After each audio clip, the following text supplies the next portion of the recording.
Next ಮೂರನೇದು ಕೃಷಿ ಅಂತ ನೋಡ್ತಾ ಇದ್ರು. ಪ್ರಾಥಮಿಕ ವಲಯ ಅಥವಾ ಕೃಷಿ. ಏನ್ರಿ ಕೃಷಿ ಅಂದ್ರೆ? ಅಗ್ರಿಕಲ್ಚರ್ ಅನ್ಬೇಡ್ರಿ. ಮತ್ತು ಅಗ್ರಿಕಲ್ಚರ್ ಅಂದ್ರೆ ಏನು? ನಾ ಕೃಷಿ ಅನ್ನೋಣ, ನೀವೇನು ಅಂತೀರಿ ಅಗ್ರಿಕಲ್ಚರ್ ರೀ. ಹಂಗಂದ್ರೆ ಏನು ಅಂತ ಕೇಳತ್ತೀನಿ.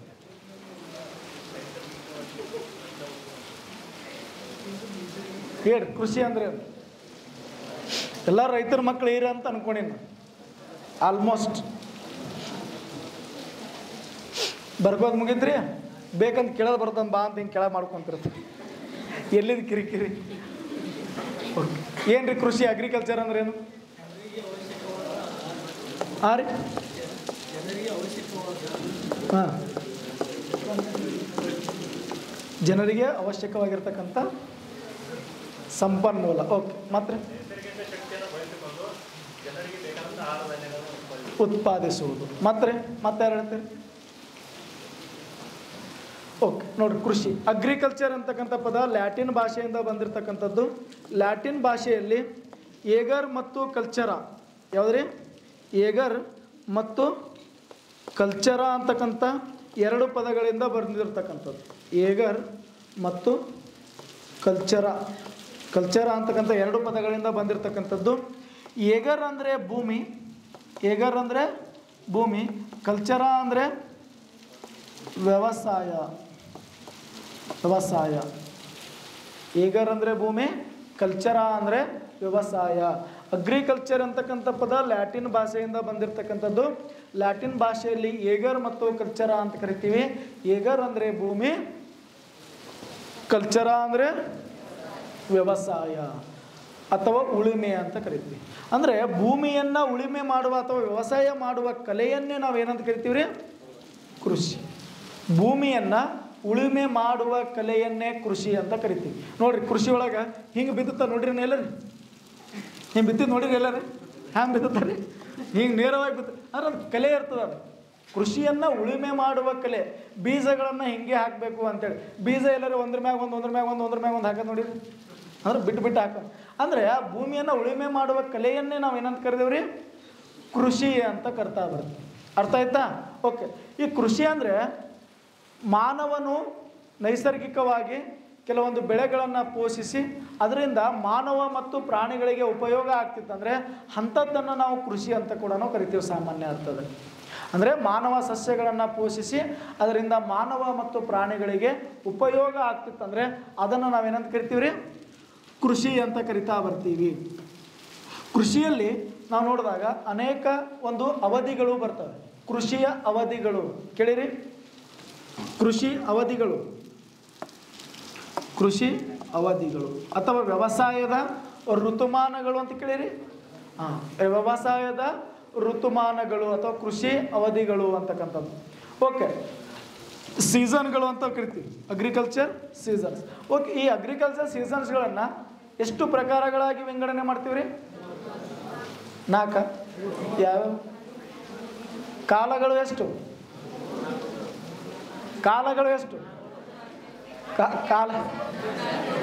ಕಾಲಗಳು ಎಷ್ಟು? 4. ನಾವು ಕುರ್ಜಿ ಕಾಲ ಕೇಳಿಲ್ರಿ. ಕಾಲಗಳು ಎಷ್ಟು? 3. ಯಾವ್ಯಾವ? ಎಲ್ಲಿ ಉಲ್ಲೇಖ ಮಾಡ್ರಿ, ತೋರಿಸ್ರಿ. ಎಲ್ಲಿ ಬರ್ದಾರ? ಕಾಲಗಳು 2. ಒಂದು ಬೇಸಿಗೆ ಕಾಲ, ಇನ್ನೊಂದು ಚಳಿಗಾಲ. ಮಳೆಗಾಲ ಅಂತ ಎಲ್ಲೂ ಇಲ್ಲ. ಅಧ್ಯಯನದ ದೃಷ್ಟಿಯಿಂದ 3 ಕಾಲಗಳಾಗಿ ಮಾಡ್ತೀವಿ: ಮಳೆಗಾಲ, ಚಳಿಗಾಲ, ಬೇಸಿಗೆಗಾಲ. ಕಾಲಗಳು 2: ಚಳಿಗಾಲ, ಬೇಸಿಗೆಗಾಲ. ನೆನ್ಪಿಟ್ಕೋರಿ, ಎಲ್ಲ ಟೈಮ್ದಾಗೂ ಮಳೆ ಆಗ್ತದೆ. ಓಕೆನಾ? ಓಕೆ, ಮಳೆಗಾಲ ಅಂತಿಲ್ಲ, ಮಳೆಗಾಲವನ್ನು ಅಧ್ಯಯನ ದೃಷ್ಟಿಯಿಂದ ಮಾಡ್ಕೊಂಡಿವಿ. 3 ಕಾಲಗಳಾಗಿ ನೋಡ್ತಾ ಬರ್ತೀವಿ: ಮಳೆಗಾಲ, ಚಳಿಗಾಲ, ಹಾಂ, ಮಳೆಗಾಲ ಮತ್ತು ಚಳಿಗಾಲ, ಬೇಸಿಗೆ ಕಾಲ. ಮಳೆಗಾಲವನ್ನು ಮತ್ತೆ 2 ಮಾಡ್ತೀವಿ: ನೈಋತ್ಯ ಮಾನ್ಸೂನ್ ಮಾರುತಗಳ ಕಾಲ, ಈಶಾನ್ಯ ಮಾನ್ಸೂನ್ ಮಾರುತಗಳ ಕಾಲ ಅಂತ. ಅರ್ಥ ಆಯ್ತಾವೆಲ್ಲ ಅಧ್ಯಯನ ದೃಷ್ಟಿಯಿಂದ ಮಾಡ್ಕೊಂಡು ಬಂದೀವಿ. ಮತ್ತು 4 ಅನ್ಬಾರ್ದು ಅದರಿಂದ. ಓಕೆ, ಈಶಾನ್ಯ ಮಾನ್ಸೂನ್ ಮಾರುತಗಳ ಕಾಲ ಯಾವಾಗ ರೀ? ಜೂನಿಂದ ಸೆಪ್ಟೆಂಬರ್. ಈಶಾನ್ಯ ಅಕ್ಟೋಬರಿಂದ ನವೆಂಬರ್. ಚಳಿಗಾಲ ಡಿಸೆಂಬರ್ ಟು ಫೆಬ್ರವರಿ.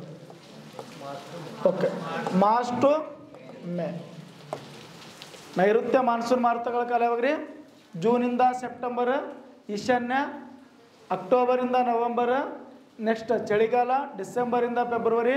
ಅದು ಬಿಟ್ಟರೆ ಬೇಸಿಗೆ ಕಾಲ ಮಾರ್ಚಿಂದ ಮೇ. ಓಕೆ, ನೆಕ್ಸ್ಟ್ ಈ ಅವಧಿಗಳಂತೇಳಿ 3 ರೀತಿಯ ಅವಧಿಗಳನ್ನು ನಾವು ನೋಡ್ತಾ ಬರ್ತೀವಿ. ಅದು ಅವಧಿಗಳಲ್ಲದು, ಅದು ಜಸ್ಟ್ ಕಾಲಗಳು ಹೇಳಿದೆ ನಿಮಗೆ. ಇದು ಬೇರೆ ಅದ ಮತ್ತು. ಓಕೆ ನೋಡಿರಿ, ಏನಪ್ಪ ಅಂದರೆ ಕೃಷಿ ಅವಧಿಗಳು ಅಂತ ಬರ್ತವೆ. ಕೃಷಿಯ ಅವಧಿಗಳು ಯಾವಪ್ಪ ಅಂದರೆ ಖಾರಿಫ್, ರಬಿ, ಜೈದ್. ಇದನ್ನು ಮುಂಗಾರು, ಹಿಂಗಾರು, ಇದನ್ನು ಬೇಸಿಗೆ. ಬೆಳೆಯ ಋತುಮಾನಗಳು ಅಂತ ನೋಡ್ತಾ ಬರ್ತೀವಿ, ಅಥವಾ ಕೃಷಿಯ ಋತುಮಾನಗಳು ಅಂತ ನೋಡ್ತೀವಿ. ಕೃಷಿಯ ಋತುಮಾನದಲ್ಲಿ ಖಾರಿಫ್ ಬೇಸಾಯ, ರಬಿ ಬೇಸಾಯ, ಜೈದ್ ಬೇಸಾಯ ಅಂತ. ಇನ್ನು ನೆಕ್ಸ್ಟ್ ಖಾರಿಫ್ ಬೆಳೆಗಳಲ್ಲಿ ಏನು ಬರ್ತದೆ? ಖಾರಿಫ್ ಬೆಳೆ ಅಂದರೆ ಏನು? ಯಾವ ಒಂದು ಅವಧಿಯಲ್ಲಿ ಬೆಳೀತಾರೆ? ನೈಋತ್ಯ ಮಾನ್ಸೂನ್ ಮಾರುತಗಳ ಕಾಲವನ್ನು ಅಥವಾ ಜೂನಿಂದ ಸೆಪ್ಟೆಂಬರ್ವರೆಗಿನ ಕಾಲವನ್ನು ನಾವು ಮುಂಗಾರು ಬೆಳೆಗಳು ಅಥವಾ ಖಾರಿಫ್ ಬೇಸಾಯ ಅಂತ ಕರಿತಾ ಬರ್ತೀವಿ. ಅರ್ಥ ಆಯ್ತಾ? ಮುಂಗಾರು ಬೆಳೆಗಳು ಅಥವಾ ಖಾರಿಫ್ ಬೇಸಾಯ ಯಾವ್ಯಾವ ಬರ್ತಾವ್ರಿ ಇಲ್ಲಿ? ಜೋಳ, ರಾಗಿ, ಭತ್ತ, ಸಜ್ಜಿ, ತೊಗರಿ, ಇವೆಲ್ಲ ಹತ್ತಿ, ಇವೆಲ್ಲ ಏನ್ರಿ ಮುಂಗಾರುಗಳು. ಶೇಂಗಾ ಕೇಳಿರಲ್ಲ, ಕಡಲೆ ಅವೆಲ್ಲ ಏನ್ರಿ ಎದ್ರಾಗ ಬರ್ತಾವ? ಖಾರಿಫ್. ನೆಕ್ಸ್ಟ್ ರಬಿ ಬೇಸಾಯ ಅಂದ್ರೆ ಈಶಾನ್ಯ ಮಾನ್ಸೂನ್ ಮಾರುತಗಳ ಕಾಲವನ್ನು ಅಥವಾ ಈಶಾನ್ಯ ಮಾನ್ಸೂನ್ ಮಾರುತ ಎಲ್ಲಿಂದ ರೀ? ಅಕ್ಟೋಬರಿಂದ ನವಂಬರ್ ಅಂತ ತಗೋತೀವಲ್ಲ, ಬಟ್ ಇಲ್ಲಿ ಎಲ್ಲಿ ತಗೋತೀವಿ? ಫೆಬ್ರವರಿವರೆಗೆ ತಗೋತೀವಿ. ಯಾವುದು? ಈ ರಬಿ ಬೇಸಾಯದ ಅವಧಿಯನ್ನು ನಾವು ನೋಡಿದಾಗ ಇಲ್ಲಿ ತಗೋತೀವಿ ರೀ, ಅಕ್ಟೋಬರಿಂದ ಫೆಬ್ರವರಿ. ನೋಡಿ, ಚಳಿಗಾಲದಾಗ ಬೆಳೀತಾರಿಲ್ಲ ಗೋಧಿ, ಫೆಬ್ರವರಿ ತನಕ ಗೋಧಿ ಬೆಳೀತಾರ ಇಲ್ಲ? ಓಕೆ, ಆ ಗೋಧಿ ಏನು ಬೆಳಿತೀವಲ್ಲ ರೀ, ಅವುಗಳನ್ನು ತಗೋತೀವಿ. ಕಡಲೆ ಅಂದ್ರೆ ಇಲ್ಲಿ, ಕಡಲೆಕಾಯಿ ಅಂದ್ರೆ ಶೇಂಗಾ. ಆ ಕಡೆಯವ್ರು ಬೆಂಗಳೂರು ಸೈಡ್ನವ್ರು ಶೇಂಗಾ ಅಂತ ಕರೀತಾರೆ. ನೀವು ಏನಂತ ಕರಿತೀರಿ? ಶೇಂಗಾ ಅಂತ. ನಾವು ನೀವೆಲ್ಲ ಸೇಮ್ ಉತ್ತರ ಕರ್ನಾಟಕದವ್ರು. ಅವ್ರು ದಕ್ಷಿಣ ಕರ್ನಾಟಕದವ್ರು. ನೀವು ಶೇಂಗಾ ಅಂದ್ರೆ ಏನು ಗೊತ್ತಾಗಂಗಿಲ್ಲ, ಅವ್ರಿಗೆ ಕಡಲೆ ಅಂತ ಹೇಳಬೇಕು. ನೆಕ್ಸ್ಟ್ ಇಲ್ಲಿ ಯಾವ್ದು ಬರ್ತೀರಿ? ಯಾವ್ದು ರೀ? ಸಾರಿ, ನೆಲಗಡಲೆ ಅಂತಾರಲ್ರಿ ಅವರು. ಓಕೆ, ಇಲ್ಲಿ ಯಾವ್ದು ಬರ್ತೀರಿ? ಗೋಧಿ, ನವಣಿ ಮತ್ತು ಈ ನಾಗರಗಸೆ. ನಾನು ಕೇಳಿಲ್ಲ ರೀ, ನಾನು ಓದಿನ ಬರೀ. ಅವ್ರು ನೋಡಿಲ್ಲ, ಅವು ಹೆಂಗೆ ನಾಗರಗಸೆ ಹೆಂಗಿರ್ತಾವ ಅಂತ ಗೊತ್ತಿಲ್ಲ. ಬಟ್ ಅವೆಲ್ಲ ಏನು ರೀ ರೇಬಿಯಲ್ಲಿ ಬರ್ತಾವೆ. ಅವು ಕಡ್ಲಿಕಾಯಿ ನೋಡಿರಿ, ಸುಲಗಾಯಿ ಅಂತೀವಿ ನಾವು.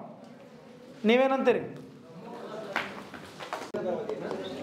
ಸಾಂಸ್ಥಿಕ ಮೂಲಗಳು ಅಂದರೆ ಕೃಷಿಗೆ ಹಣಕಾಸಿನ ಮೂಲ ಅಂತ ನೋಡ್ತೀವಿ.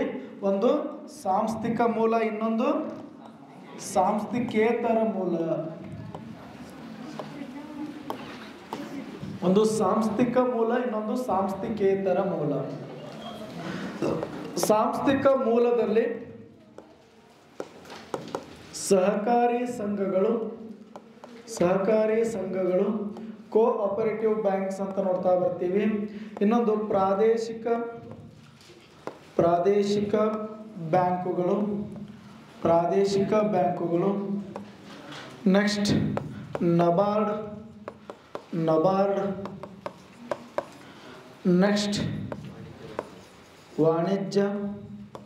ವಾಣಿಜ್ಯ ಬ್ಯಾಂಕು. ನೆಕ್ಸ್ಟ್ ಭೂ ಅಭಿವೃದ್ಧಿ ಬ್ಯಾಂಕು. ಅಂದರೆ ಇವೆಲ್ಲ ಏನಪ್ಪ ಅಂದರೆ ಸಾಂಸ್ಥಿಕ ಮೂಲಗಳು, ಕೃಷಿಗೆ ಹಣಕಾಸನ್ನು ನೀಡ್ತಕ್ಕಂಥದ್ದು ಅಥವಾ ಕೃಷಿಗೆ ಸಾಲವನ್ನು ನೀಡ್ತಕ್ಕಂಥ ಸಾಂಸ್ಥಿಕ ಮೂಲಗಳು ಅಂತ ನೋಡ್ತಾ ಬರ್ತೀವಿ. ಎಕೋಲ್ ಆಗ್ತದೇನ್ರಿ? ಇಲ್ಲಲ್ಲ, ಕರೆಕ್ಟಾಗಿ ಕೇಳ್ತದೆ. ಓಕೆ, ನೋಡ್ರಿ, ಸಾಂಸ್ಥಿಕ ಮೂಲಗಳಂದ್ರೆ ಅವರು ಕೃಷಿಗೆ ಸಾಲ ನೀಡ್ತಕ್ಕಂಥ ಇವು ಸಂಸ್ಥೆಯನ್ನು ಹೊಂದಿರ್ತವೆ, ಅದರದೇ ಆದ ನೀತಿ ನಿಯಮಗಳನ್ನ ಹೊಂದಿರ್ತದೆ. ಇನ್ನು ನೆಕ್ಸ್ಟ್ ಸಾಂಸ್ಥಿಕೇತರ ಮೂಲ ಅಂತ ನೋಡ್ತಾ ಬರ್ತೀವಿ. ಲೇವಾದೇವಿಗಾರರು, ನೆಕ್ಸ್ಟ್ ಸಂಬಂಧಿಕರು, ನೆಕ್ಸ್ಟ್ ದಲ್ಲಾಳಿಗಳು,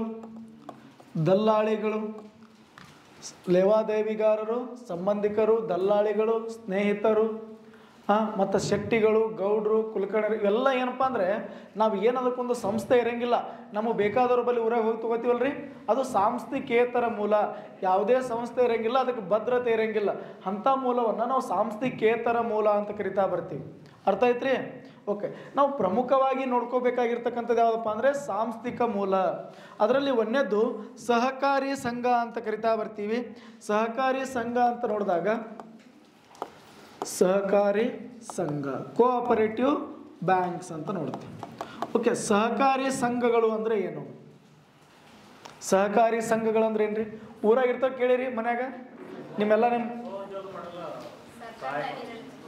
ಸರ್ಕಾರ ಅಧೀನದಲ್ಲಿ. ಮತ್ತೆ ಸ್ವ ಉದ್ಯೋಗನ ಸ್ಟಾರ್ಟ್ ಮಾಡ್ಲಿಕ್ಕೆ ಸಹಕಾರಿ ಸಂಘ. ಮಾತ್ರ ಅದು ಬಿಟ್ರೆ ಅದು ಅಲ್ಲ ಅಂತ ಹೇಳ್ತೀನಿ. ಅದು ಬಿಟ್ರೆ ಯಾವ್ದು ಹೇಳ್ರಿ? ಯಾಕಂದ್ರೆ ಅದು ಹೂ ಅಂದ್ರೆ ಮತ್ತೆ ಅದರೊಳಗೆ ತೊಗೊಂಡು ಹೇಳ್ತೀರಿ. ಓಕೆ. ಸ್ವ ಉದ್ಯೋಗ ಮಾಡ್ಲಿಕ್ಕೆ ಏನಪ್ಪ ಅಂದರೆ ಅನೇಕ ಬ್ಯಾಂಕ್ಗಳು ಸಾಲ ಕೊಡ್ತಾ ಬರುತ್ತೆ. ಸ್ವಂತ ಉದ್ಯೋಗ ಬೇರೆ. ಇದೇನು ಸಹಕಾರಿ ಸಂಘ ಅಂದ್ರೆ ಏನು? ನಿಮ್ಮ ಮನ್ಯಾಗ ಸಹಕಾರಿ ಸಂಘಗಳ ಕೇಳಿರಿ. ನಿಮ್ಮ ತಾಯಿಯವರು, ನಿಮ್ಮ ತಂದೆಗಳು ಅಥವಾ ಯಾರೇ ಅಕ್ಕ ತಮ್ಮ ಯಾರೇ ಮಾಡ್ತಿರ್ತಾರೆ ಕೇಳಿರಿ. ಏನ್ರಿ ನಮ್ದೊಂದು ಒಂದು ಸಂಘ ಅದ, ಆ ಸಂಘದಕ್ಕೆ ಏನಪ್ಪ ಅಂದರೆ ಹಣ ಹಾಕ್ತಾರೆ. ಇವರೇ ಹಾಕ್ಬೇಕ್ರಿ. ಯಾರು ಸಂಘ ಸ್ಥಾಪನೆ ಮಾಡಿರ್ತಾರಲ್ಲ ಅವ್ರು ಒಂದಿಷ್ಟು ಹಣ ಹಾಕ್ತಾರೆ. ಕೇಳಿರಿ ಇಲ್ಲ? ನೋಡ್ರಿ, ಸಹಕಾರಿ ಸಂಘ ಅಂದರೆ ಸಹಕಾರದ ಉದ್ದೇಶದಿಂದ ಕೆಲವು ಸದಸ್ಯರು ತಮ್ಮದೇ ಆಗಿರ್ತಕ್ಕಂಥ ಒಂದು ಸಂಘವನ್ನು ಸ್ಥಾಪನೆ ಮಾಡಿಕೊಂಡು ಆ ಸಂಘದ ಒಳಗಿನ ಸದಸ್ಯರಿಗೆ ಸಹಾಯವಾಗುವಂತೆ ಹಣವನ್ನು ಏನು ಮಾಡೋದ್ರಿ? ಕ್ರೋಢೀಕರಿಸಿ ನೀಡುವುದು. ಅಂದರೆ ಈ ಸಂಘ ಎಂಥದಿರ್ತದಪ್ಪ ಅಂದರೆ ಅಲ್ಲಿರ್ತಕ್ಕಂಥ ಸದಸ್ಯರೇ ಹಣವನ್ನು ಹಾಕಿರ್ತಾರೆ. ಯಾರ್ರೀ? ಸದಸ್ಯರ ಹಣವನ್ನು ಹಾಕಿರ್ತಾರೆ. ಯಾರ ಸದಸ್ಯರಿಗೆ ಆರ್ಥಿಕ ನೆರವು ಬೇಕಾಗಿರ್ತದಲ್ಲ ಅಂಥ ಒಂದು ಸದಸ್ಯರಿಗೆ ಎಲ್ಲರೂ ಸೇರಿ ಏನು ಮಾಡ್ತಾರೆ? ಸಾಲ ಕೊಡ್ತಾರೆ. ಅರ್ಥ ಅಲ್ಲಂತಾರೆ ಹೇಳೋದು? ಅಂದರೆ ಒಂದು ಸಂಘದಲ್ಲಿ ಅನೇಕ ಜನ ಇರ್ತಾರೆ. ಆ ಜನರು ಏನಪ್ಪ ಅಂದರೆ ತಮ್ಮದೇ ಆಗಿರ್ತಕ್ಕಂಥ ಒಂದೇ ವರ್ಗದವರು ಹೊಂದಿರ್ತಾರೆ, ಒಂದೇ ಜಾತಿಯವರಾದರೂ ಇರ್ಬೋದು, ಅಥವಾ ಒಂದೇ ವೃತ್ತಿಯವರು, ಒಂದೇ ಕೆಲಸ ಮಾಡ್ತಕ್ಕಂಥವ್ರು ಇರ್ಬೋದು, ಅಥವಾ ಒಂದೇ ಊರಿನವರಾದರೂ ಇರ್ಬೋದು, ಅಥವಾ ಒಂದೇ ಪ್ರದೇಶಕ್ಕೆ ಸೇರಿದವರು ಅಂತ ಕರಿತಾ ಬರ್ತೀವಿ. ಅಂಥವರು ಒಂದು ಗುಂಪು ಇರ್ತದೆ, ಅದನ್ನೇ ಸಹಕಾರಿ ಸಂಘ ಅಂತ ಕರಿತೀವಿ. ಅದರ ಉದ್ದೇಶ ಅವರು ಹಣವನ್ನು ಹಾಕಿ ತಮ್ಮ ಒಳಗಿನ ಯಾವುದಾದ್ರೂ ಒಬ್ಬ ಸದಸ್ಯನಿಗೆ ಆರ್ಥಿಕ ನೆರವನ್ನು ನೀಡುವ ಉದ್ದೇಶವನ್ನು ಹೊಂದಿರ್ತಾರೆ. ಅಂದರೆ ತಮ್ಮದೇ ಆದ ಸದಸ್ಯನಿಗೆ ಆರ್ಥಿಕ ನೆರವನ್ನು ನೀಡ್ತಕ್ಕಂಥದ್ದು. ಈ ಸಹಕಾರಿ ಸಂಘಗಳನ್ನು ನೋಡಿದಾಗ ಮೊದಲ ಬಾರಿಗೆ ಇಂಗ್ಲೆಂಡಿನಲ್ಲಿ ಸ್ಥಾಪನೆ ಆಗ್ತದೆ. ಎಲ್ರಿ? ಇಂಗ್ಲೆಂಡಿನಲ್ಲಿ ಮೊದಲ ಬಾರಿಗೆ ಇಂಗ್ಲೆಂಡಿನಲ್ಲಿ ಅನೇಕ ಸಹಕಾರಿ ಸಂಘಗಳು ಬರ್ತಾವೆ. ಸಹಕಾರಿ ಸಂಘ ಅಂದ್ರೆ ಒಂದೇ ಕೃಷಿಗೆ ಸಂಬಂಧಿರ್ತಕ್ಕಂಥದ್ದು, ಗ್ರಾಹಕರ ಸಹಕಾರಿ ಸಂಘ ಅಂತ ಬರ್ತಾವ, ವಾಣಿಜ್ಯ ಸಹಕಾರಿ ಸಂಘಗಳಂತ ಬರ್ತಾವ. ಅರ್ಥ ಆಯ್ತಾ? ಅನೇಕ ಸಹಕಾರಿ ಸಂಘಗಳದಾವ. ಆ ಗ್ರಾಹಕರ ಸಹಕಾರಿ ಸಂಘ ಅಂತಕ್ಕಂಥದ್ದು ಇಂಗ್ಲೆಂಡ್ನಲ್ಲಿ ಸ್ಟಾರ್ಟ್ ಆಗ್ತಾ ಬರ್ತದೆ. ನೆಕ್ಸ್ಟ್ ನಮ್ಮ ಭಾರತದಲ್ಲಿ ನೋಡಿದಾಗ ಭಾರತದಲ್ಲಿ ಒಬ್ಬ ವ್ಯಕ್ತಿ ಬರ್ತಾರೆ, ಫೆಡ್ರಿಕ್ ನಿಕೋಲ್ಸನ್. ಈ ಫೆಡ್ರಿಕ್ ನಿಕೋಲ್ಸನ್ ಅಂತಕ್ಕಂಥ ವ್ಯಕ್ತಿ ಈ ಮದ್ರಾಸ್ ಪ್ರಾಂತ್ಯದಲ್ಲಿ ಒಬ್ಬ ಅಧಿಕಾರಿ, ಬ್ರಿಟಿಷ್ ಅಧಿಕಾರಿ ಈತ ಏನು ಮಾಡ್ತಾನಪ್ಪ ಅಂದರೆ ಒಂದು ಸಮಿತಿಯನ್ನು ನೇಮಕ ಮಾಡಿರ್ತಾರೆ ಫೆಡ್ರಿಕ್ ನಿಕೋಲ್ಸನ್ ಅವರ ಒಂದು ಅಧ್ಯಕ್ಷತೆಯಲ್ಲಿ 1892ರಲ್ಲಿ. ಮುಂದೆ 1899ರಲ್ಲಿ ವರದಿಯನ್ನು ನೀಡ್ತಾ ಬರ್ತಾನೆ ಫೆಡ್ರಿಕ್ ನಿಕೋಲ್ಸನ್. ಅವ ಏನು ಹೇಳ್ತಾನಪ್ಪ ಅಂದರೆ ಭಾರತದಲ್ಲಿ ಸಹಕಾರಿ ಸಂಘಗಳನ್ನು ಸ್ಥಾಪನೆ ಮಾಡಿರಿ, ಭಾರತದಲ್ಲಿ ಸಹಕಾರಿ ಸಂಘಗಳನ್ನು ಸ್ಥಾಪನೆ ಮಾಡಿರಿ, ಅದರಿಂದ ಭಾರತದ ಕೃಷಿಗೆ ಏನಾಗ್ತದಪ್ಪ ಅಂದರೆ ಉತ್ತಮವಾಗಿರ್ತಕ್ಕಂಥ ಸಹಕಾರ ಆಗ್ತದೆ. ಅಂದರೆ ಯಾವ ರೀತಿಯಾಗಿ ಇಂಗ್ಲೆಂಡು ಮತ್ತು ಜರ್ಮನಿ, ಜಪಾನ್ಗಳಲ್ಲಿ ಆಲ್ರೆಡಿ ಸ್ಟಾರ್ಟ್ ಆಗಿದ್ದು, ಆ ಜಪಾನ್ ಮಾದರಿಯನ್ನು ಆಧರಿಸಿ ಏನು ಮಾಡ್ತಾರಪ್ಪ ಅಂದರೆ ಭಾರತದಲ್ಲಿ ಸಹಕಾರಿ ಸಂಘವನ್ನು ಸ್ಥಾಪನೆ ಮಾಡಲಿಕ್ಕೆ 1904ರಲ್ಲಿ, ಯಾವಾಗ್ರಿ 1904ರಲ್ಲಿ ಯಾರಪ್ಪ ಅಂದರೆ ಈ ಒಂದು ಬ್ರಿಟಿಷರು, ಆಗಿನ ಒಂದು ಸಮಯದಲ್ಲಿರ್ತಕ್ಕಂಥ ಬ್ರಿಟಿಷರು ಏನು ಮಾಡ್ತಾರಪ್ಪ ಅಂದರೆ ಈ ಒಂದು ಸಹಕಾರಿ ಸಂಘಗಳ ಕಾಯ್ದೆ ಅಂತಕ್ಕಂಥದ್ದನ್ನು ಭಾರತದಲ್ಲಿ ಜಾರಿಗೆ ಮಾಡ್ತಾರೆ. ಅಂದರೆ ಲಾರ್ಡ್ ಕರ್ಜನ್ ಅವರು ಆ ಸಮಯದಲ್ಲಿ ಏನಿರ್ತಾರೆ? ವೈಸರಾಯಿ ಆಗಿರ್ತಾರೆ. ಆ ಸಮಯದಲ್ಲಿ ಅವರು 1904ರಲ್ಲಿ ಸಹಕಾರಿ ಸಂಘಗಳ ಕಾಯ್ದೆ ಅಂತ ಜಾರಿಗೆ ಬರ್ತದೆ. ಜಾರಿಗೆ ಬಂದ ನಂತರ ಏನು ಮಾಡ್ತಾರಪ್ಪ ಅಂದರೆ 1905 ಮೇ 8 ಮೇ 8ರಂದು ಯಾರಪ್ಪ ಅಂದರೆ SS ಪಾಟೀಲ್. ಸಿದ್ದನಗೌಡ ಸಣ್ಣ ರಾಮನಗೌಡ ಪಾಟೀಲ್ ಅಂತಕ್ಕಂಥ ವ್ಯಕ್ತಿ ಮೊದಲ ಬಾರಿಗೆ ಎಲ್ಲಪ್ಪ ಅಂದರೆ ಧಾರವಾಡದಲ್ಲಿ ನೋಂದಣಿ ಮಾಡ್ತಾ ಬರ್ತಾರೆ. ಆ ಸಹಕಾರಿ ಸಂಘ ಸ್ಥಾಪನೆ ಆಗಿದ್ದ ಜಾಗ ಎಲ್ಲಂದರೆ ಕಣಗಿನಹಾಳ. ಅಂದಿನ ಧಾರವಾಡ, ಇಂದಿನ ಗದಗ್. ಅಂದಿನ ಧಾರವಾಡ, ಇಂದಿನ ಗದಗ್ ಜಿಲ್ಲೆಯಲ್ಲಿದೆ. ಗದಗ್ ಜಿಲ್ಲೆಯ ಗದಗ್ ತಾಲೂಕಿನ ಕಣಗಿನಹಾಳ ಅಂತಕ್ಕಂಥ ಒಂದು ಗ್ರಾಮದಲ್ಲಿ ಭಾರತದಲ್ಲೇ ಮೊದಲು ಮತ್ತು ಏಷ್ಯಾದಲ್ಲೇ ಮೊದಲ ಸಹಕಾರಿ ಸಂಘ ಯಾವುದಾದ್ರೂ ಇದ್ದರೆ ಅದು ಯಾವುದಪ್ಪ ಅಂದರೆ ಈ ಒಂದು ಕಣಗಿನಹಾಳ ಸಹಕಾರಿ ಸಂಘ ಅಂತಕ್ಕಂಥ. ಅಂದರೆ SS ಪಾಟೀಲ್, ಸಿದ್ದನಗೌಡ ಸಣ್ಣ ರಾಮನಗೌಡ ಪಾಟೀಲ್ ಅಂತಕ್ಕಂಥ ವ್ಯಕ್ತಿ ಮೊದಲು ಧಾರವಾಡದಲ್ಲಿ ಏನಪ್ಪ ಅಂದರೆ ಬರ್ತದೆ ಯಾವುದು ಕಣಗಿನಹಾಳ ಅಂತಕ್ಕಂಥದ್ದು. ಪ್ರಸ್ತುತ ಎಲ್ಲಿ ಬರ್ತದೆ ರೀ? ಗದಗ ಜಿಲ್ಲೆಯ ಗದಗ ತಾಲೂಕಿನ ಕಣಗಿನಹಾಳ ಅಂತಕ್ಕಂಥ ಒಂದು ಗ್ರಾಮದಲ್ಲಿ ಸ್ಥಾಪನೆ ಮಾಡ್ತಾರೆ. ಯಾವುದಪ್ಪ ಅಂದರೆ ಕೃಷಿ ಪತ್ತಿನ ಸಹಕಾರಿ ಸಂಘ. ಯಾವುದ್ರಿ? ಕೃಷಿ ಪತ್ತಿನ ಸಹಕಾರಿ ಸಂಘ. ಈ ಕೃಷಿ ಪತ್ತಿನ ಸಹಕಾರಿ ಸಂಘ, ಪತ್ತು ಅಂದ್ರೆ ಏನ್ರಿ? ಸಾಲ ಅಂತ. ಕೃಷಿ ಪತ್ತಿನ ಸಹಕಾರಿ ಸಂಘ ಅಂತಕ್ಕಂಥದ್ದನ್ನು ಮೊದಲ ಬಾರಿಗೆ ಏನು ಮಾಡ್ತಾರೆ? ಸ್ಥಾಪನೆ ಮಾಡ್ತಾ ಬರ್ತಾರೆ. ಅಲ್ಲಿ ಏನಪ್ಪ ಅಂದರೆ 13 ಜನ ಸೇರಿಕೊಂಡು, ಸಿದ್ದನಗೌಡ ಸಣ್ಣ ರಾಮನಗೌಡ ಪಾಟೀಲ್ ಅವರು 13 ಜನ ಸೇರಿಕೊಂಡು 2,000 ರೂಪಾಯಿ ಮೂಲ ಬಂಡವಾಳದೊಂದಿಗೆ, ಎಷ್ಟ್ರಿ? 2,000 ರೂಪಾಯಿ ಮೂಲ ಬಂಡವಾಳದೊಂದಿಗೆ ಭಾರತದಲ್ಲಿ ಮೊದಲ ಬಾರಿಗೆ 1905ರಲ್ಲಿ ಸಹಕಾರಿ ಸಂಘವನ್ನು ಸ್ಥಾಪನೆ ಮಾಡ್ತಾ ಬರ್ತಾರೆ. ಯಾರು ಮಾಡಿದ್ರು? ಸಿದ್ದನಗೌಡ ಸಣ್ಣ ರಾಮನಗೌಡ ಪಾಟೀಲ್ ಅಂತಕ್ಕಂಥವ್ರು. ಎಲ್ಲಿ ಸ್ಥಾಪನೆ ಮಾಡಿದರು? ಕಣಗಿನ. ಅಂದಿನ ಧಾರವಾಡ, ಇಂದಿನ ಗದಗ. ಆ ಧಾರವಾಡವನ್ನು ಸಹಕಾರಿ ಸಂಘಗಳ ತೊಟ್ಟಿಲು ಅಂತ ಕರಿತಾ ಬರ್ತೀವಿ. ಧಾರವಾಡವನ್ನು ಏನಂತ ಕರಿತೀವಿ ರೀ? ಸಹಕಾರಿ ಸಂಘಗಳ ತೊಟ್ಟಿಲು ಯಾವುದಪ್ಪ ಅಂದರೆ ಈ ಒಂದು ಧಾರವಾಡವನ್ನು ಕರಿತಾ ಬರ್ತೀವಿ. ಅರ್ಥ ಐತ್ರಿ? ಅರ್ಥ ಆಗತ್ತದ ಇಲ್ಲ? ಏನು ಅರ್ಥ ಆದಂಗೆ ಆಗತ್ತದ? ಎಕ್ಸಾಮ್ದಾಗ ಇವೆಲ್ಲ ಕ್ವಶನ್ ಕೇಳೇನ್ರಿ. ನಾ ಏನೇನೆಲ್ಲ ಬೋರ್ಡ್ ಮೇಲೆ ಬರ್ತೀನಲ್ಲ ಎಲ್ಲ ಒಂದು ಕ್ವಶನನ್ನು ಎಕ್ಸಾಮ್ದಲ್ಲಿ ಕೇಳೋಣ. ಅಂದರೆ ಯಾರು ಸ್ಥಾಪನೆ ಮಾಡಿದ್ರು? ಇದು ಭಾರತದಾಗ ಅಷ್ಟೇ ಅಲ್ಲ, ಏಷ್ಯಾದಲ್ಲೇ ಮೊದಲ ಸಹಕಾರಿ ಸಂಘ. ಅರ್ಥ ಐತ್ರಿ? ಭಾರತ ಅಷ್ಟೇ ಅಲ್ಲ, ಏಷ್ಯಾದಲ್ಲೇ ಮೊದಲ ಸಹಕಾರಿ ಸಂಘ ಯಾವ್ದು ಸ್ಥಾಪನೆ ಆಗಿದೆ? ಯಾವುದಪ್ಪ ಅಂದರೆ SS ಪಾಟೀಲ್ ಅವರ ಒಂದು ಸಹಕಾರಿ ಸಂಘ ಅಂತ ಕರಿತೀವಿ. ಅವಾಗ 2,000 ಮೂಲ ಬಂಡವಾಳ, 2,000 ರೂಪಾಯಿ. ಅವಾಗ ಏನಪ್ಪ ಅಂದರೆ 2,000 ಕೋಟಿ ಇದ್ದಂಗೆ ಆ ಸಮಯದಾಗ. 1905ರಾಗ ನಾವೆಲ್ಲ ಕೇಳಿರ್ತೀವಿ. ನಮ್ಮೆಲ್ಲ ಹಿಂದೆ ಅಜ್ಜ ಅಜ್ಜಿಯರು 1 ರೂಪಾಯಿದಾಗ ಇಡೀ ಮನೆ ಸಂತೆ ಮಾಡಿ ಇನ್ನೂ ರೊಕ್ಕ ಉಳಿತಿತ್ತು. ಅದು ಕೇಳಿರೇ ಇಲ್ಲ? ಕೇಳಿರಿ ಬೇಕಾದ್ರೆ ಅಜ್ಜ ಮುತ್ತರಿಗೆ, ನಿಮ್ಗೆ ಮುತ್ತೇರಿಗೆ ಕೇಳ್ರಿ.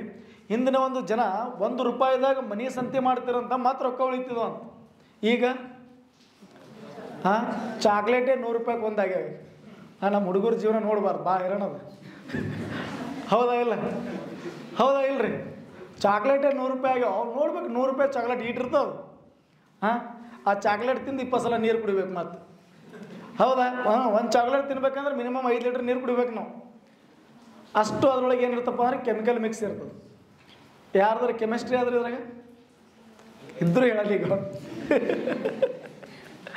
ಓಕೆ, ಅರ್ಥ ಆಯ್ತಾ? ಓಕೆ ಏನ್ರಿ? ಇಷ್ಟೊಂದು ಏನಪ್ಪ ಅಂದರೆ ಕಣಗಿನಹಾಳದಲ್ಲಿ ಸ್ಥಾಪನೆ ಆಗಿರ್ತಕ್ಕಂಥದ್ದು. ನೋಡಿರಿ, ಯಾವುದಾದ್ರೂ ಒಂದು ಸಹಕಾರಿ ಸಂಘ ಸ್ಥಾಪನೆ ಆಗಬೇಕಂದ್ರೆ ಕನಿಷ್ಠ 10 ಜನ ಆದರೂ ಬೇಕು. ಎಷ್ಟು ಜನ ಬೇಕ್ರಿ? 10 ಜನ ಆದರೂ ಬೇಕು. ಜೊತೆಗೆ ಅಲ್ಲಿ ಒಂದು ನಿರ್ದಿಷ್ಟ ವ್ಯಾಪ್ತಿಯನ್ನು ಹೊಂದಿರಬೇಕು, ನಿರ್ದಿಷ್ಟ ಸ್ಥಳವನ್ನು ನಿಗದಿ ಮಾಡಬೇಕು, ಅದಕ್ಕೆ ನಿರ್ದಿಷ್ಟವಾದ ಹೆಸರನ್ನು ಕೊಡಬೇಕು. ಇಂಥ ಒಂದು ಸಹಕಾರಿ ಸಂಘ ಅಂತೇಳಿ ಹೆಸರನ್ನು ಕೊಡಬೇಕು. ಇವೆಲ್ಲವನ್ನು ಪಟ್ಟಿ ಮಾಡಿ ಜಿಲ್ಲಾ ಸಹಕಾರಿ ಸಂಘಕ್ಕೆ ಒಯ್ದು ಕೊಡಬೇಕು. ಇಲ್ಲಿ ಬಸ್ ಸ್ಟ್ಯಾಂಡ್ ಎದುರುಗಡೆ ಇದೆ ನೋಡಿದ್ರಿ, ಮ್ಯಾಗೊಂದು ಬೆಳಗಾವಿ ಒಂದು ಸಹಕಾರಿ ಸಂಘ ಅಂತಿದೆ ನೋಡ್ರಿ, ಜಿಲ್ಲಾ ಸಹಕಾರಿ ಸಂಘ ಅಂತೇಳಿ. Bus stand Belagavi central bus stand ನೋಡಿರಿ, ಅದರ ಅಪೋಸಿಟ್ ಮ್ಯಾಲೆ ಅದನ್ನು ನೋಡಿರಿ. ಪ್ರತಿಯೊಂದು ಜಿಲ್ಲೆಗೂ ಸಹಕಾರಿ ಸಂಘಗಳ ಒಂದು ಕೇಂದ್ರ ಇರ್ತದೆ. ಆ ಕೇಂದ್ರಕ್ಕೆ ಹೋಗಿ ಏನು ಮಾಡಬೇಕಪ್ಪ ಅಂದರೆ ಆಯಾ ಜಿಲ್ಲೆಯ ವ್ಯಾಪ್ತಿಯಲ್ಲಿ ಬರ್ತಕ್ಕಂಥ ಜನ ನೋಂದಣಿ ಮಾಡ್ಕೋಬೇಕಂದ್ರೆ ಜಿಲ್ಲಾ ಸಹಕಾರಿ ಸಂಘಗಳ ನೋಂದಣಿ ಅಧಿಕಾರ ಹತ್ರ ಹೋಗ್ಬೇಕು. ಅಲ್ಲಿ ತಮ್ಮ ಸಂಘವನ್ನು ಏನು ಮಾಡ್ಬೇಕ್ರಿ? ನೋಂದಣಿ ಮಾಡಬೇಕು. ಅಲ್ಲಿ ಸಂಘದಲ್ಲಿ ಏನಪ್ಪ ಅಂದರೆ ಎಷ್ಟು ಜನ ಇರ್ಬೋದು ಗರಿಷ್ಠ, ಬಟ್ ಕನಿಷ್ಠ ಎಷ್ಟು ಇರ್ಬೇಕ್ರಿ? 10 ಜನ. ಒಂದೇ ವೃತ್ತಿಯವರಾಗಿರ್ಬೋದು, ಒಂದೇ ಏನಪ್ಪ ಅಂದರೆ ವರ್ಗದವರಾಗಿರ್ಬೋದು, ಒಂದೇ ಊರವರಾಗಿರ್ಬೋದು, ಅಥವಾ ಒಂದೇ ಪ್ರದೇಶದವರಾಗಿರ್ಬೋದು. ಅವರೆಲ್ಲ ಸೇರ್ಕೊಂಡು ಏನು ಮಾಡ್ತಾರೆ? ಸಹಕಾರಿ. ಈಗ ಕೇಳಿರಿ, ಶಿಕ್ಷಕರ ಒಂದು ಸಹಕಾರಿ ಸಂಘ ಅಂತ ಇರ್ತದೆ, ವಕೀಲರ ಸಹಕಾರಿ ಸಂಘ ಅಂತ ಇರ್ತದೆ, ಏನು ಕೃಷಿ ಸಹಕಾರಿ ಸಂಘ, ಈಗ ಅನೇಕ ವಾಣಿಜ್ಯ ಸಹಕಾರಿ ಸಂಘಗಳಂತಿದ್ದಾವೆ, ಗ್ರಾಹಕರ ಸಹಕಾರಿ ಸಂಘ, ಅನೇಕ ಸಂಘಗಳ ವ್ಯಾಪ್ತಿ ಏನಾಗಿದ್ರಿ ದೊಡ್ಡದಾಗ್ಯದ ಅಂತಕ್ಕಂಥದ್ದು. ಅರ್ಥ ಆಗತ್ತದ್ರಿ ಸಹಕಾರಿ ಸಂಘಗಳ ಬಗ್ಗೆ. ಇಷ್ಟು ಸಹಕಾರಿ ಸಂಘಗಳ ಬಗ್ಗೆ ಕೇಳ್ತಾ ಬರ್ತಾರೆ. ಇನ್ನು ನೆಕ್ಸ್ಟ್ ನಾವು ನೋಡೋದಾದ್ರೆ ಏನಪ್ಪ ಅಂದರೆ ನಬಾರ್ಡ್ ಅಂತ ಬರ್ತದೆ ಅಥವಾ ಪ್ರಾದೇಶಿಕ ಬ್ಯಾಂಕ್ಗಳನ್ನು ನೋಡ್ಬಿಡೋದು. ಪ್ರಾದೇಶಿಕ ಬ್ಯಾಂಕ್ಗಳು RRBs ಅಂತ ಕರೀತೀವಿ. RRB ಅಂದ್ರೆ ಏನ್ರಿ? Regional rural banks. ಓಕೆ, ಪ್ರಾದೇಶಿಕ ಬ್ಯಾಂಕುಗಳು. ಓಕೆ, ಪ್ರಾದೇಶಿಕ ಬ್ಯಾಂಕುಗಳು. ಪ್ರಾದೇಶಿಕ ಬ್ಯಾಂಕುಗಳ ಪಿತಾಮಹ ಯಾರು? ಯಾರೇ? ನರಸಿಂಹನ್. ಪ್ರಾದೇಶಿಕ ಬ್ಯಾಂಕುಗಳ ಪಿತಾಮಹ. ಆ ಪ್ರಾದೇಶಿಕ ಬ್ಯಾಂಕುಗಳ ಸ್ಥಾಪನೆ ಮಾಡಬೇಕಂತ ಸಮಿತಿ ನೇಮಕ ಮಾಡಿದ್ರೆ ಯಾರೇ? ನರಸಿಂಹನ ಸಮಿತಿ ಅಂತ ಕರಿತೀವಿ. ಆ ಪ್ರಾದೇಶಿಕ ಬ್ಯಾಂಕುಗಳ ಪಿತಾಮಹ ಯಾರಪ್ಪ ಅಂದರೆ ನರಸಿಂಹನ್ ಅವರನ್ನ ಪ್ರಾದೇಶಿಕ ಬ್ಯಾಂಕುಗಳ ಪಿತಾಮಹ ಅಂತ ಕರಿತೀವಿ. ಮೊಟ್ಟ ಮೊದಲ ಬಾರಿಗೆ ಪ್ರಾದೇಶಿಕ ಬ್ಯಾಂಕುಗಳು 1975 ಅಕ್ಟೋಬರ್ 2ರಂದು ಏನಾಯ್ತಪ್ಪ ಅಂದರೆ ಸ್ಥಾಪನೆ ಮಾಡ್ತಾ ಬಂದು. 1975 ಅಕ್ಟೋಬರ್ 2 ಗಾಂಧಿ ಜಯಂತಿ. ಕೇಳಿರೇ ಇಲ್ಲ? ಗಾಂಧಿ ಜಯಂತಿ ಅಂದ್ರೆ ಬರೀ ಚಾಕ್ಲೇಟ ಪೇಪಿ ನೆನಪಾತವ್ರೆ, ಹೌದಾ ಇಲ್ಲ? ಗಾಂಧಿ ಜಯಂತಿ ಅಂದ್ರೆ ಏನು ನೆನಪಾತವ್ರಿ? ನೋಡ್ಬೇಕು ನಾವು 5ನೇ ದಿನದ ನೆನಪಿರ್ತಾವೆ. ಆಲ್ಮೋಸ್ಟ್ 4ನೇ 5ನೇ ದಿನದ 10ನೇ ದಿನ ಬರೀ ಚಾಕ್ಲೇಟ್ ತಿಂದದ್ದು ಗಾಂಧಿ ಜಯಂತಿ ದಿನ. ತಿನ್ನೋದು ಮನೆಗೆ ಹೋಗೋದು, ಹೌದಲ್ರಿ? ಅದು ಬಿಟ್ಟು ಏನು ಕೆಲಸ ಇಲ್ಲ ಗಾಂಧಿ ಜಯಂತಿ ದಿನ. ಓಕೆ, ಅಕ್ಟೋಬರ್ 2ರಂದು ಏನು ಮಾಡ್ತಾರೆ?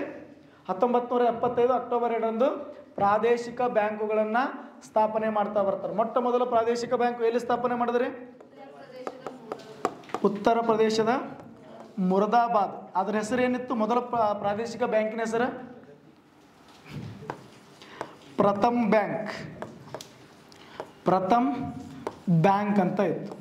ಈ ಒಂದು ಉತ್ತರ ಪ್ರದೇಶದಲ್ಲಿ ಸ್ಥಾಪನೆ ಆಗಿರ್ತಕ್ಕಂಥ ಮೊಟ್ಟ ಮೊದಲ ಪ್ರಾದೇಶಿಕ ಬ್ಯಾಂಕ್ ಯಾವುದಪ್ಪ ಅಂದರೆ ಪ್ರಥಮ್ ಬ್ಯಾಂಕ್. ಮುರಾದಾಬಾದ್ನಲ್ಲಿ ಸ್ಥಾಪನೆ ಆಗ್ತಾ ಬರ್ತದೆ. ಈ ಬ್ಯಾಂಕ್ ಏನಪ್ಪ ಅಂದರೆ ಈ ಒಂದು ಭಾರತದಲ್ಲಿ ಸ್ಥಾಪನೆ ಆಗಿರ್ತಕ್ಕಂಥ ಮೊಟ್ಟ ಮೊದಲ ಪ್ರಾದೇಶಿಕ ಬ್ಯಾಂಕ್ ಅಂತಕ್ಕಂಥದ್ದು. ಓಕೆ, ಪ್ರೆಸೆಂಟ್ ಭಾರತದಲ್ಲಿ ಎಷ್ಟು ಪ್ರಾದೇಶಿಕ ಬ್ಯಾಂಕುಗಳದಾವ್ರಿ? 43 ಪ್ರಾದೇಶಿಕ ಬ್ಯಾಂಕ್ಗಳು. ಮೊದಲು ಜಾಸ್ತಿ ಇದ್ದು ಅವುಗಳನ್ನು ಮರ್ಜ್ ಮಾಡಿ ಏನು ಮಾಡ್ಯಾರಿ? ಈಗ 43ಕ್ಕೆ ಬಂದು ಪ್ರೆಸೆಂಟ್ ಭಾರತದಲ್ಲಿ 43 ಪ್ರಾದೇಶಿಕ ಬ್ಯಾಂಕುಗಳಿದ್ದಾವೆ. ಹಾಗಾದರೆ ಕರ್ನಾಟಕದಲ್ಲಿ ಎಷ್ಟದಾವ? ಕರ್ನಾಟಕ ಎಷ್ಟದಾವ್ರಿ? 2. ಯಾವ್ಯಾವು?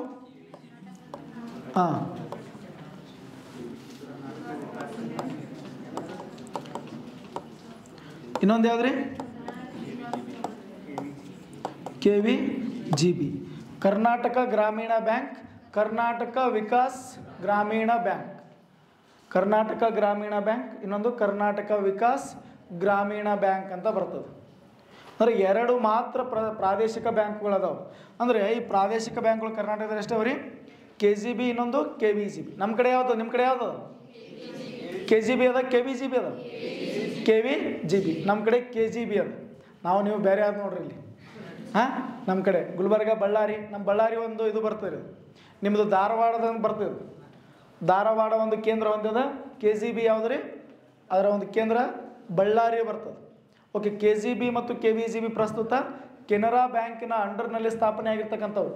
ನೋಡ್ರಿ, ಇವೇನು ಪ್ರಾದೇಶಿಕ ಬ್ಯಾಂಕ್ಗಳದಾವಲ್ಲ, ಮತ್ತೊಂದು ಬ್ಯಾಂಕಿನ ಪ್ರಾಯೋಜಕತ್ವದಲ್ಲಿ ಅಂದರೆ RRBಗಳು ಬೇರೆ ಒಂದು ಸಾರ್ವಜನಿಕ ವಲಯದ ಬ್ಯಾಂಕುಗಳ ಪ್ರಾಯೋಜಕತ್ವದಲ್ಲಿ ಸ್ಥಾಪನೆ ಆಗಿರ್ತಕ್ಕಂಥ ಬ್ಯಾಂಕುಗಳನ್ನು ನಾವು ಪ್ರಾದೇಶಿಕ ಬ್ಯಾಂಕುಗಳಂತ ಕರಿತೀವಿ. ಅಂದರೆ ಗ್ರಾಮೀಣ ಮಟ್ಟದಲ್ಲಿ ಬ್ಯಾಂಕಿನ ಒಂದು ಸೌಲಭ್ಯವನ್ನು ನೀಡಲಿಕ್ಕೆ ಹಳ್ಳಿಯ ಜನರಿಗೆ ಅಥವಾ ಒಂದು ಪ್ರಾದೇಶಿಕ ಗ್ರಾಮೀಣ ಮಟ್ಟದಲ್ಲಿ ಬ್ಯಾಂಕಿನ ಸೌಲಭ್ಯವನ್ನು ನೀಡಲಿಕ್ಕೆ ಏನು ಮಾಡಿದ್ರಪ್ಪ ಅಂದರೆ ಪ್ರಾದೇಶಿಕ ಬ್ಯಾಂಕುಗಳನ್ನು ಸ್ಥಾಪನೆ ಮಾಡ್ತಾ ಬಂದರು. ಅಂದರೆ ಈ KGBಗೆ ಕೆನರಾ ಬ್ಯಾಂಕ್ ಅಂತಕ್ಕಂಥದ್ದು ಪ್ರಾಯೋಜಕತ್ವದ ಜೊತೆಗೆ ಇದಕ್ಕೂ ಕೂಡ ಏನಂದರೆ ಪ್ರಸ್ತುತ ಕೆನರಾ ಮೊದಲು ಸಿಂಡಿಕೇಟ್ ಇತ್ತು. ಆ ಸಿಂಡಿಕೇಟ್ ಏನಾಗಿದೆ ರೀ? ಕೆನರಾ ಒಳಗೆ ಮರ್ಜ್ ಆಗ್ಯದ. ಇನ್ನೊಂದು ಬ್ಯಾಂಕ್ ಇತ್ತು, ಕರ್ನಾಟಕ ಕಾವೇರಿ ಗ್ರಾಮೀಣ ಬ್ಯಾಂಕ್ ಅಂತೇಳಿ. ಅರ್ಥ ಆಯ್ತಾ? ಅದು ಆ ಕರ್ನಾಟಕ ಕಾವೇರಿ ಗ್ರಾಮೀಣ ಬ್ಯಾಂಕ್ ಬಂದು KGB ಒಳಗೆ ಮರ್ಜ್ ಆಗಿಬಿಟ್ಟದು. ಅಂದರೆ ಭಾಳ ಬ್ಯಾಂಕ್ಗಳಿದ್ದು ಕರ್ನಾಟಕದಲ್ಲಿ 4-5 ಏನಪ್ಪ ಅಂದರೆ ಪ್ರಾದೇಶಿಕ ಬ್ಯಾಂಕ್ಗಳಿದ್ದು. ಅವೆಲ್ಲವನ್ನು ಮರ್ಜ್ ಮಾಡಿ ಏನು ಮಾಡ್ಯಾರಿ? 2 ಪ್ರಾದೇಶಿಕ ಗ್ರಾಮೀಣ ಬ್ಯಾಂಕ್ಗಳು. ಇವೆಲ್ಲ ಏನಪ್ಪ ಅಂದರೆ ಗ್ರಾಮೀಣ ಪ್ರದೇಶದಲ್ಲಿ ಸಿಗ್ತಾವೆ ನಮ್ಮ ನೋಡ್ಲಿಕ್ಕೆ.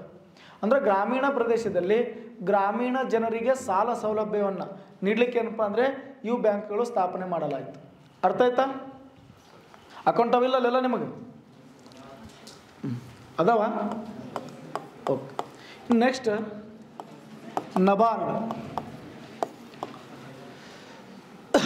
ನಬಾರ್ಡ್ ಏನ್ರಿ ನಬಾರ್ಡ್ ಅಂದ್ರೆ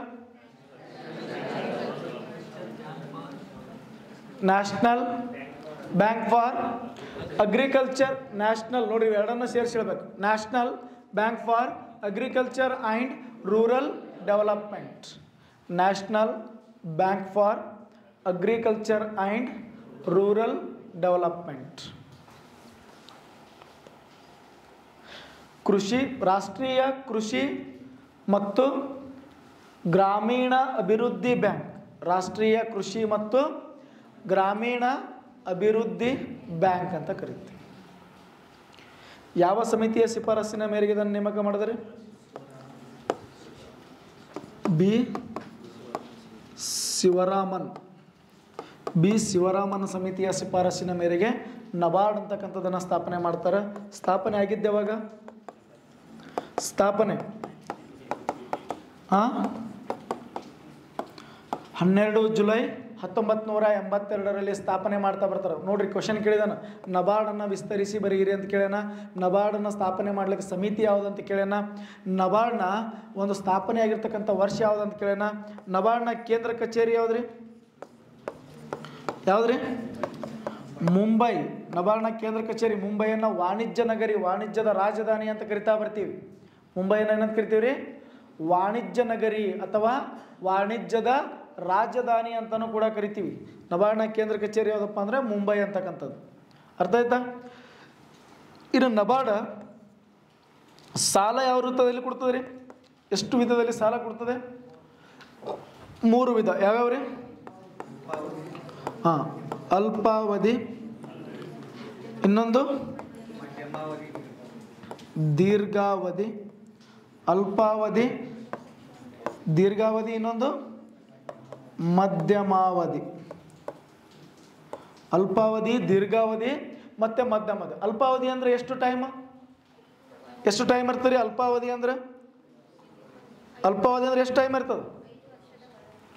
ಅಲ್ಪಾವಧಿ ಅಂದರೆ 5 ವರ್ಷ ರೀ. ಅಲ್ಪಾವಧಿ ಅಂದ್ರೆ 15 ತಿಂಗಳು. ಎಷ್ಟು ತಿಂಗಳೊಳಗೆ ರೀ? 15 ತಿಂಗಳು ಅಲ್ಪಾವಧಿ ಅಂತ ಕರಿತೀವಿ. ಇನ್ನು ದೀರ್ಘಾವಧಿ ಅಂದ್ರೆ 15 ತಿಂಗಳಿಂದ ಎಷ್ಟು ರೀ? 3 ವರ್ಷದವರೆಗೆ ನೋಡ್ತಾ ಬರ್ತೀವಿ. 15 ತಿಂಗಳಿಂದ 3 ವರ್ಷ. ಇನ್ನು 3 ವರ್ಷದಿಂದ 5 ವರ್ಷ. 5 ವರ್ಷ ಮೇಲ್ಪಟ್ಟಿತ್ತಂದ್ರೆ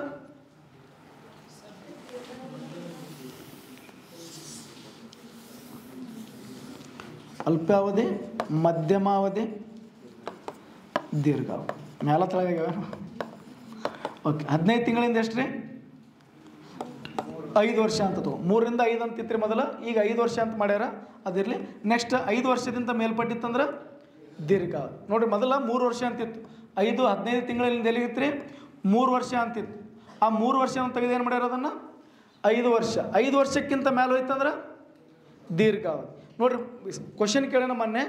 ನಬಾರ್ಡ್ ಅಂತಕ್ಕಂಥದ್ದು ಎಷ್ಟು ಅವಧಿ ಅಂದರೆ ಇವು 3 ಅವಧಿ ಕೊಟ್ಟನ್ನು ಈ ಮೇಲಿನವುಗಳಲ್ಲಿ ಸಂಕೇತದಿಂದ ಸೂಚಿಸಿ ಅಂತ ಕೇಳ್ತಾನೆ. ಅಂದರೆ ಇವು 3 ಅವಧಿಗೆ ಸಾಲ ಕೊಡ್ತದೆ. ಅಲ್ಪಾವಧಿ, ದೀರ್ಘಾವಧಿ ಮತ್ತು ಮಧ್ಯಮಾವಧಿ 3 ಅವಧಿಗೆ ಸಾಲ ಕೊಡ್ತಾ ಬರ್ತದೆ. ಓಕೆನಾ? ಓಕೆ. ಇನ್ನು ನಬಾರ್ಡ್ನ ಪ್ರಸ್ತುತ ಅಧ್ಯಕ್ಷರು ಯಾರದಾರ? KV ಶಾಜಿ ಅಥವಾ ಶಾಜಿ KV ಅಂತಲೂ ಕರೀತಾರೆ. KV ಶಾಜಿ ಅಥವಾ ಶಾಜಿ KV ಅವರು ಪ್ರಸ್ತುತ ಏನದ ರೀ? ನಬಾರ್ಡ್ನ ಅಧ್ಯಕ್ಷರು. ಇದಕ್ಕಿಂತ ಮುಂಚೆ ಯಾರಿದ್ರಿ? ಗೋವಿಂದರಾಜುಲು ಚಿಂತಾಲ್. ಯಾರು? ಗೋವಿಂದರಾಜುಲು ಚಿಂತಾಲ್ ಅವರು ನಬಾರ್ಡ್ನ ಅಧ್ಯಕ್ಷರಾಗಿದ್ದರು. ನಬಾರ್ಡ್ ಕಿಸಾನ್ ಕಾರ್ಡ್ ಅಂತೇಳಿ ಏನಪ್ಪ ಅಂದರೆ ಪ್ರಸ್ತುತಪಡಿಸ್ತದೆ. ಕಿಸಾನ್ ಕಾರ್ಡ್ ಅಂತ ಕೇಳಿರಿ, ನಬಾರ್ಡ್ ಜಾರಿಗೆ ತೊಗೊಂಬರ್ತದೆ. ಎಷ್ಟರಾಗ? ಕಿಸಾನ್ ಕಾರ್ಡ್ ಅಂತ 1995-98 ಮಧ್ಯದಲ್ಲಿ ಏನು ಮಾಡ್ತದಪ್ಪ ಅಂದರೆ ಕಿಸಾನ್ ಕ್ರೆಡಿಟ್ ಕಾರ್ಡ್ಗಳು ಅಂದರೆ ಪ್ರತಿಯೊಬ್ಬ ರೈತರು ಸಾಲವನ್ನು ಪಡ್ಕೊಳ್ಳಿಕ್ಕೆ ಕಿಸಾನ್ ಕ್ರೆಡಿಟ್ ಕಾರ್ಡನ್ನು ಹೊಂದಿರಬೇಕು. ಅದು ಎಷ್ಟು ವರ್ಷಕ್ಕಪ್ಪ ಅಂದರೆ 5 ವರ್ಷಗಳವರೆಗೆ ಚಾಲ್ತಿಯಲ್ಲಿರ್ತಕ್ಕಂಥದ್ದು. ಎಷ್ಟು ವರ್ಷ ರೀ? 5 ವರ್ಷಗಳವರೆಗೆ ಚಾಲ್ತಿಯಲ್ಲಿರ್ತಕ್ಕಂಥದ್ದು. ಅರ್ಥ ಐತ್ರಿ? ಇನ್ನೊಂದು ನೋಡ್ರಿ, ನಬಾರ್ಡ್ ಸ್ಥಾಪನೆ ಆಗೋಕ್ಕಿಂತ ಮುಂಚೆ ಒಂದು ಕೇಂದ್ರ ಬ್ಯಾಂಕಿನ ಕೃಷಿ ಖಾತೆ ಅಂತಿತ್ತು. ಕೇಂದ್ರ ಬ್ಯಾಂಕಿನ ಕೃಷಿ ಖಾತೆ. ಇನ್ನೊಂದು ಯಾವುದಪ್ಪ ಅಂದರೆ ಕೃಷಿ ಖಾತೆ, ಇನ್ನೊಂದು ಯಾವುದಪ್ಪ ಅಂದರೆ ARDC ಅಂತ. ಮೊನ್ನೆ ಇದು ಎಕ್ಸಾಮ್ದಾಗ ಕೇಳಿದೆ, ಅದಕ್ಕೆ ಇದು ನೆನಪು ಬಂತೀವಿ. ARDC ಅಂತ ಬರ್ತದೆ. ಅಂದರೆ ಈ ಕೇಂದ್ರ ಬ್ಯಾಂಕಿನ ಕೃಷಿ ಖಾತೆ ಮತ್ತು ಈ ARDC ಎರಡನ್ನ ಸೇರಿಸಿ ಯಾವುದನ್ನು ಸ್ಥಾಪನೆ ಮಾಡ್ತಾರೆ? ನಬಾರ್ಡನ್ನು ಸ್ಥಾಪನೆ ಮಾಡ್ತಾರೆ. ಹಾಗಾದ್ರೆ ARDC ಅಂದ್ರೆ ಏನು? ಅಗ್ರಿಕಲ್ಚರ್ ರೂರಲ್ ಅಲ್ಲ, ಅದು ಬಿಟ್ಟು ಹೇಳ್ರಿ. ಅಗ್ರಿಕಲ್ಚರ್ ರೀಫೈನಾನ್ಸ್ ಡೆವಲಪ್ಮೆಂಟ್ ಕಾರ್ಪೊರೇಷನ್, ಪುನರ್ ಹಣಕಾಸು ನಿಗಮ ಅಂತ ಬರ್ತದೆ. ಪುನರ್ಧನ ಹಣಕಾಸು ನಿಗಮ ಅಂತ ಬರ್ತದೆ. ಅಂದರೆ ಈ ಕೃಷಿಗೆ ಸಂಬಂಧಪಟ್ಟಿರ್ತಕ್ಕಂಥ ಎರಡು ಖಾತೆಗಳಿದ್ದು. ಮೊದಲ ಕೇಂದ್ರ ಬ್ಯಾಂಕಿನ ಕೃಷಿ ಖಾತೆ ಮತ್ತು ARDC ಕೃಷಿ ಪುನರ್ ಹಣಕಾಸು ನಿಗಮ ಅಂತ ಬರ್ತದೆ. ಅಂದ್ರೆ ಅಗ್ರಿಕಲ್ಚರ್ ರೀಫೈನಾನ್ಸ್ ಡೆವಲಪ್ಮೆಂಟ್ ಕಾರ್ಪೊರೇಷನ್ ಅಂತಕ್ಕಂಥದ್ದು ಅಥವಾ ಕಮಿಟಿ ಅಂತಕ್ಕಂಥದ್ದು. ಇವೆರಡನ್ನ ಸೇರಿಸಿ ಏನನ್ನು ಸ್ಥಾಪನೆ ಮಾಡ್ತಾರೆ? ನಬಾರ್ಡ್. ಯಾವಾಗ ಸ್ಥಾಪನೆ ಮಾಡ್ತಾರೆ? 12 ಜುಲೈ 1982. ಇದೊಂದು ನಾಳೆ ಕ್ವಶನ್ ಕೇಳ್ತಾನೆ. ನಬಾರ್ಡ್ ಅಂತಕ್ಕಂಥದ್ದು ಎಂಥ ಸಂಸ್ಥೆ? ಸಂವಿಧಾನಬದ್ಧ ಸಂಸ್ಥೆನೋ, ಸಂವಿಧಾನೇತರ ಸಂಸ್ಥೆನೋ, ಕಾನೂನುಬದ್ಧ ಸಂಸ್ಥೆನೋ, ಈ ಮೇಲಿನ ಯಾವುದೂ ಅಲ್ಲ. ಅಂಥ ಸಂಸ್ಥೆ ಅದು ಯಾವುದ್ರಿ? ನಬಾರ್ಡ್ ಅಂತಕ್ಕಂಥ ಸರ್ಕಾರ ಸ್ಥಾಪನೆ ಮಾಡಿದ್ರಿ. ಸ್ಥಾಪನೆ ಮಾಡಿದವ್ರು ಯಾರು? ಸರ್ಕಾರ. ಅವ್ನು ಕ್ವಶನ್ ಕೇಳ್ತಾನೆ. ನಬಾರ್ಡ್ ಅಂತಕ್ಕಂಥದ್ದು ಒಂದನೇದು ಸಂವಿಧಾನಬದ್ಧ ಸಂಸ್ಥೆನೋ, ಸಂವಿಧಾನೇತರ ಸಂಸ್ಥೆನೋ, ಕಾನೂನುಬದ್ಧ ಸಂಸ್ಥೆನೋ ಅಥವಾ ಮೇಲಿನ ಯಾವುದೂ ಅಲ್ಲ. ಅಂಥ ಸಂಸ್ಥೆ ರೀ. ಕಾನೂನುಬದ್ಧ ಸಂಸ್ಥೆ ಯಾಕಾಗ್ತದೆ ರೀ? ಸಂವಿಧಾನಾತ್ಮಕ ಯಾಕಾಗ್ತದೆ ರೀ? ಹೇಳ್ಬೇಕದು ನೀವು ಒಂದು ಮೂಲಕ ಅದು ಯಾಕಂತ ಹೇಳ್ಬೇಕದು. ಸಂವಿಧಾನಬದ್ಧ ಸಂಸ್ಥೆ ಅನ್ಬೇಕಾಗಿತ್ತಂದ್ರೆ ಇಲ್ಲಿ ಏನಿರ್ಬೇಕಪ್ಪ ಅಂದ್ರೆ ಆರ್ಟಿಕಲ್ಗಳಿರಬೇಕು, ವಿಧಿಗಳಿರಬೇಕು, ಅನುಚ್ಛೇದಗಳಿರಬೇಕು. ಇಲ್ಲಿ ಅನುಚ್ಛೇದ ಯಾವ್ದಾರೆ ಬಂದದ? ಅಂದ್ರೆ ಸಂವಿಧಾನಬದ್ಧ ಸಂಸ್ಥೆ ಅಲ್ಲ ಇದು. ಮತ್ತು ಸಂವಿಧಾನೇತರ ಸಂಸ್ಥೆ, ಸಂವಿಧಾನೇತರ ಸಂಸ್ಥೆನೂ ಆಗಂಗಿಲ್ಲ ಇದು. ಯಾಕಂದ್ರೆ ಸಂವಿಧಾನಕ್ಕೆ ಸಂಬಂಧಪಟ್ಟಿರ್ತಕ್ಕಂಥದ್ದಲ್ಲ. ಇದೊಂದು ಎಂಥ ಸಂಸ್ಥೆ ಅಂದ್ರೆ ಶಾಸನಬದ್ಧ ಸಂಸ್ಥೆ ಅಥವಾ ಕಾನೂನುಬದ್ಧ, ಎರಡೂ ಒಂದೇ. ಇದು ಸರ್ಕಾರ ಕಾಯ್ದೆಯ ಮೂಲಕ ಸ್ಥಾಪನೆ ಆಗಿರ್ತಕ್ಕಂಥದ್ದು. ಸರ್ಕಾರ ಒಂದು ಕಾಯ್ದೆಯನ್ನು ಹೊರಡಿಸಿ ಏನು ಮಾಡಿದ್ರಿ? ನಬಾರ್ಡ್ ಅಂತಕ್ಕಂಥದ್ದನ್ನು ಸ್ಥಾಪನೆ ಮಾಡ್ತಾ ಬರ್ತದೆ. ಅರ್ಥ ಐತ್ರಿ? ಈಗ ಯಾವುದು? ನೀತಿ ಆಯೋಗ ಎಂಥ ಸಂಸ್ಥೆ? ಇದು ಕೂಡ ಕಾನೂನುಬದ್ಧ ಅಥವಾ ಶಾಸನಬದ್ಧ ಸಂಸ್ಥೆ ಅಂತ ಕರಿತಾ ಬರುತ್ತೆ. ಅರ್ಥ ಐತ್ರಿ? ಈಗ ಕೆಲವೊಂದು ಸಂಸ್ಥೆಗಳು HAL ಎಲ್ಲ ಬರ್ತಾವೆ. ಇವೆಲ್ಲ ಶಾಸನ ಇರಂಗಿಲ್ಲ, ಜಸ್ಟ್ ಸಂಸ್ಥೆಯನ್ನು ಸ್ಥಾಪನೆ ಮಾಡಿರ್ತಾರೆ. ಅವು ಸಂವಿಧಾನೇತರ ಸಂಸ್ಥೆಗಳು. ಅರ್ಥ ಆಯ್ತಾ? ಇವೆಲ್ಲ ಶಾಸನಬದ್ಧವಾಗಿ ಸ್ಥಾಪನೆ ಆಗಿರ್ತಕ್ಕಂಥ ಸಂಸ್ಥೆಗಳು.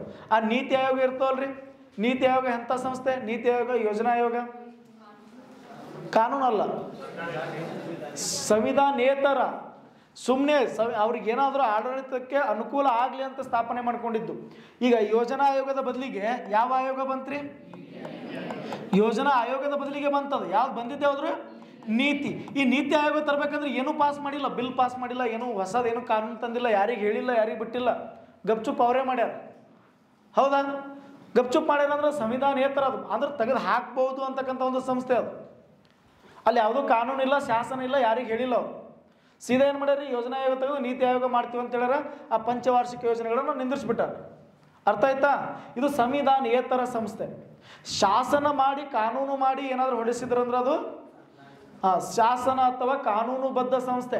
ಸಂವಿಧಾನದ ವಿಧಿಯ ಪ್ರಕಾರ ಸ್ಥಾಪನೆ ಆಗಿತ್ತಂದ್ರೆ ಹಣಕಾಸು ಆಯೋಗ. ಇದು ಎಂಥ ಸಂಸ್ಥೆ? ಸಂವಿಧಾನಬದ್ಧ ಸಂಸ್ಥೆ. 280ನೇ ವಿಧಿ ಹೇಳ್ತದೆ ಭಾರತಕ್ಕೆ ಏನಪ್ಪ ಅಂದರೆ ಒಂದು ಹಣಕಾಸು ಆಯೋಗ ಇರಬೇಕು ಅಂತೇಳಿ. ರಾಜ್ಯ ಹಣಕಾಸು ಆಯೋಗ ಎಷ್ಟನೇ ವಿಧಿ ಹೇಳ್ತದ? 243 I ಮತ್ತು Y. I ಮತ್ತು Y ವಿಧಿ ಅಂದ್ರೆ ಇವು ವಿಧಿಗಳದಾವ. ಅದಕ್ಕೆ ವಿಧಿ ಇತ್ತಂದ್ರೆ ಅದನ್ನು ಏನಂತ ಕರಿತೀವಿ ರೀ? ಸಂವಿಧಾನಬದ್ಧ ಸಂಸ್ಥೆ. ಅರ್ಥ ಐತ್ರಿ? 3 ಸಂಸ್ಥೆಗಳು: ಸಂವಿಧಾನಬದ್ಧ ಸಂಸ್ಥೆ, ಕಾನೂನುಬದ್ಧ ಸಂಸ್ಥೆ ಅಂತ ಬರ್ತದೆ, ಇನ್ನೊಂದು ಸಂವಿಧಾನೇತರ. ಇವೆಲ್ಲ ಯೋಜನಾ ಆಯೋಗ ಎಲ್ಲ ಬರ್ತಾವಲ್ರಿ, ಸಂವಿಧಾನೇತರ ಸಂಸ್ಥೆಗಳು. ಇನ್ನು ನೆಕ್ಸ್ಟ್ ತಿಳಿಲತ್ತದ? ತಿಳಿದಂಗಲತ್ತದ? ತಿಳಿದಂಗೆ ಆಲಕತ್ತದ. ನಂಗೆ ಗೊತ್ತದ ತಿಳಿಯಂಗಿಲ್ಲ, ಇದು ಒಂದೇ ದಿನಕ್ಕೆ ಬರೋದಲ್ರಿ ಅದು. ಓಕೆನಾ? ಇನ್ನು ನೆಕ್ಸ್ಟ್ ಯಾವುದ್ರಿ? ವಾಣಿಜ್ಯ ಬ್ಯಾಂಕುಗಳು. ವಾಣಿಜ್ಯ ಬ್ಯಾಂಕು ಏನು? ವಾಣಿಜ್ಯ ಬ್ಯಾಂಕುಗಳು ಅಂದ್ರೆ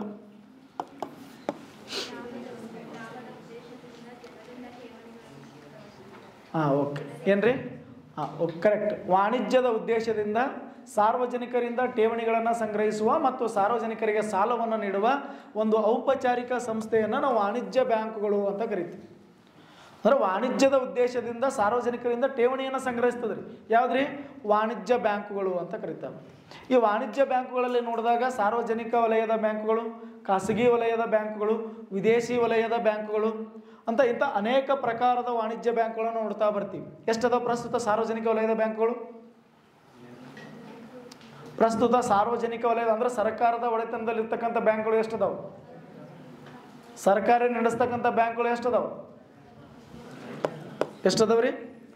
12 ಸಾರ್ವಜನಿಕ ವಲಯದ ಬ್ಯಾಂಕ್ ಅದಾವ. SBI, ಕೆನರಾ ಕೇಳಿರಲ್ಲ? SBI, Canara, bank of India, bank of Baroda, bank of Maharashtra, central bank, union banks, united banks, ಇವೆಲ್ಲ 12 ಬ್ಯಾಂಕ್ಗಳು ಎಲ್ಲಿ ಬರ್ತಾವ್ರಿ?